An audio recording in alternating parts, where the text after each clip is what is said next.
Et si votre adresse n'était pas vraiment votre adresse? Et si c'était une étiquette assignée par l'État afin que votre maison devienne visible et contrôlable? Pendant des siècles, les foyers n'avaient pas de numéro fixe. On se dirigeait grâce à des descriptions vivantes. La maison au coin de la rue, celle avec les volets bleus près du vieux puits. Votre domicile appartenait au quartier, pas à une carte. L'intimité restait protégée par cette absence de coordonnées officielles. Puis arriva 1770. Un décret puissant changea tout à travers un empire. Des officiers peignirent des numéros sur chaque porte. Les maisons perdirent leur anonymat. Elles devinrent des entrées dans un registre d'État, l'année où les foyers cessèrent d'être des espaces vraiment privés. Pendant des siècles, les maisons restèrent anonymes. Les villages européens fonctionnaient sur des repères humains et locaux. On disait « la ferme après le grand chêne » ou « la demeure du grand chêne au bout du chemin ». Les autorités peinaient à localiser les individus avec précision. Les impôts se collectaient par estimation grossière. La conscription militaire reposait sur des listes incomplètes. La vie domestique conservait une forme d'invisibilité naturelle. Les murs protégeaient non seulement des intempéries, mais aussi du regard permanent du pouvoir.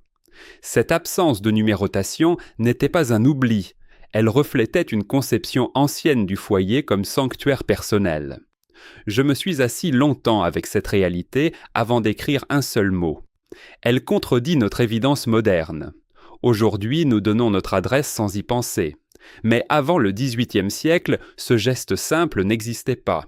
Les registres paroissiaux notaient les baptêmes et les mariages sans coordonnées fixes. Les percepteurs frappaient aux portes en demandant le nom du chef de famille. Le système reposait sur la mémoire collective et la confiance locale. L'État restait aveugle à la disposition exacte des habitations. Cette opacité limitait son emprise quotidienne. Les premières fissures apparurent au XVIIIe siècle. En 1727, dans le quartier juif de Prague, les autorités ordonnèrent une numérotation limitée. Des plaques furent fixées sur les portes des maisons juives. L'objectif affiché était l'ordre fiscal et le contrôle des résidents. Ce n'était pas encore une mesure générale. Elle visait une communauté spécifique déjà soumise à des restrictions. Pourtant, le précédent était posé. Une porte avait reçu un numéro officiel. Le domicile entrait dans une liste administrative. L'expérience pragoise resta confinée, mais elle inspira d'autres tentatives. En 1737, en Prusse, Frédéric Guillaume Ier lança une campagne plus large. Des fonctionnaires parcoururent les villes et les villages. Ils assignèrent des numéros aux maisons pour faciliter le recrutement militaire. La conscription devenait plus efficace quand chaque foyer portait une marque visible. Les peintres officiels appliquaient les chiffres à la chaux ou à la peinture noire. Les habitants regardaient leur façade transformée. Le chez-soi perdait une part de son intimité. Ces initiatives restaient sporadiques et locales. Elles ne touchaient pas encore l'ensemble des territoires. La plupart des régions d'Europe conservaient les anciennes habitudes. Les directions orales suffisaient pour la vie quotidienne. Les cartes restaient imprécises. Le recensement se faisait maison par maison sans système unifié. L'État rêvait cependant d'une visibilité totale. Les philosophes des Lumières parlaient d'ordre et de rationalité. Les souverains voyaient dans la numérotation un outil de gouvernance moderne. La tension montait lentement. Des voix s'élevaient pour une réforme systématique. Les guerres fréquentes exigeaient des armées mieux organisées. Les caisses publiques réclamaient des impôts plus justes. Sans numéro, les foyers demeuraient des points aveugles. Les fonctionnaires perdaient du temps à chercher les contribuables. La désertion militaire profitait de l'anonymat des routes. Les réformateurs insistaient sur la nécessité d'un changement radical. Puis vint l'année charnière, le 10 mars 1770. Marie-Thérèse d'Autriche signa le décret. Chaque maison de son empire devait recevoir un numéro, du plus petit hameau à la grande ville. L'ordre portait un nom révélateur, la conscription des âmes. Il ne s'agissait pas de simples chiffres, il s'agissait de rendre chaque foyer lisible, visible, contrôlable. Des équipes d'officiers et de peintres se déployèrent. Ils portaient des pinceaux, de la peinture et des registres épais. Devant chaque porte, ils s'arrêtaient. Un chiffre apparaissait sur le mur, parfois noir, parfois rouge selon les régions. Les habitants observaient en silence. Le foyer n'était plus seulement un abri. Il devenait une donnée. Je confesse que ces images me hantent encore. Ce n'était pas une réforme mineure, c'était une rupture profonde. Les maisons, ces espaces intimes, loin du regard du pouvoir, furent soudain exposés, numérotés, classés. Le sanctuaire privé entrait dans le domaine public administratif. La France suivit presque au même rythme. Dès 1768, Louis XV avait promulgué un décret similaire, le 1er mars 1768. Le roi ordonna la numérotation de toutes les maisons hors de Paris. L'objectif déclaré était militaire, mieux localiser les soldats potentiels. Les fonctionnaires français suivirent le même rituel. Peinture sur les façades, registres remplis, contrôle accru. Deux grandes puissances européennes adoptaient presque simultanément le même outil. Les conséquences furent immédiates. Dans l'empire des Habsbourg, les autorités dressèrent des listes complètes. Nom, âge, profession, adresse numérotée. Le citoyen devenait une entrée dans un grand livre de comptes. Les impôts pouvaient être répartis avec une rigueur nouvelle. La conscription devenait plus efficace, plus systématique. L'État gagnait en visibilité ce qu'il avait perdu pendant des siècles dans l'anonymat des campagnes. Les peintres officiels travaillaient avec méthode, rue par rue, village par village.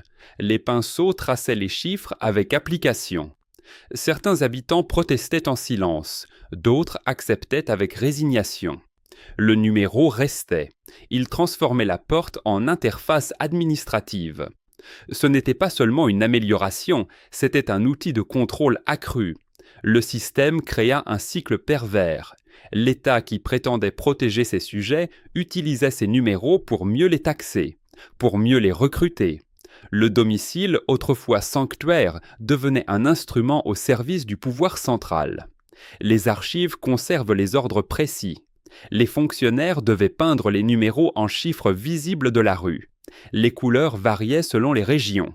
Mais l'objectif restait identique, rendre chaque habitation identifiable en un coup d'œil. Les registres s'emplissaient de colonnes nouvelles. Nom du propriétaire, numéro de la maison, nombre d'habitants. La machine de l'État trouvait enfin son langage. Les maisons parlaient désormais le dialecte du pouvoir. Je me suis assis avec ces faits pendant des jours. On pourrait arguer que ces mesures apportaient l'ordre et la justice.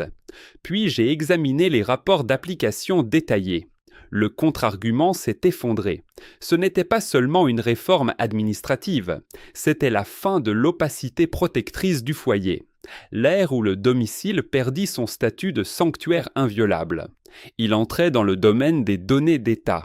Le système ne s'arrêta pas aux frontières de l'Empire des Habsbourg, ni de la France. Il se répandit rapidement à travers le continent. D'autres souverains adoptèrent la pratique, avec enthousiasme. La numérotation des maisons devint la norme en Europe. Les registres d'État s'emplirent de coordonnées précises. Chaque foyer portait désormais sa marque officielle. Je confesse que cette généralisation me trouble encore. Ce n'était pas une simple commodité, c'était une institutionnalisation du contrôle. Les familles virent leur intimité réduite à un chiffre peint sur la porte. Les résistances locales furent nombreuses mais vaines. Les paysans protestaient en silence. Les autorités insistaient. Le pouvoir central triomphait. Les conséquences humaines furent profondes. Le domicile perdit son rôle de sanctuaire inviolable. Il devint un point de données dans la grande machine administrative. Les percepteurs arrivaient plus vite. Les recruteurs savaient exactement où aller. La vie privée recula face à la visibilité forcée. Avec le temps, le système s'institutionnalisa durablement. Les numéros devinrent permanents. Ils survécurent aux empires et aux révolutions. Aujourd'hui encore, nous vivons avec cet héritage. Votre adresse est la première information demandée sur chaque formulaire. Elle nous semble banale. Pourtant, elle porte l'empreinte de 1770. Je me suis assis longtemps avec cette vérité avant d'écrire ces lignes.